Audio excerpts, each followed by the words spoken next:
بسم اللہ الرحمن الرحیم۔ آیت اللہ بہجت فرماتے ہیں کہ آپ کے زبان اور کان کے درمیانی فاصلہ ایک بالشت سے بھی کم ہے۔ جب آپ کوئی بات بولتے ہیں تو آپ کے کان کے سننے سے پہلے امام زمان علیہ السلام ہماری کلام کو سنتے ہیں، کیونکہ امام زمان علیہ السلام ہمارے بہت قریب ہیں۔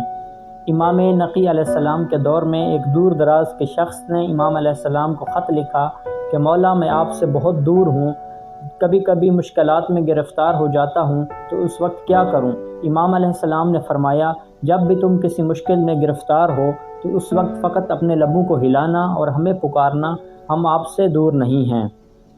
حضرت بہجت فرماتے ہیں کہ ایک شیعہ کے لیے یہ بات صحیح نہیں ہے کہ اس کے دن راتوں میں بدلیں، راتیں دن میں بدلیں، مگر اس کو اپنے زمانے کے امام کی ایک یاد تک نہ آئے، جبکہ امام زمانہ علیہ السلام اپنے شیعوں کے لیے دعائیں کرتے ہیں۔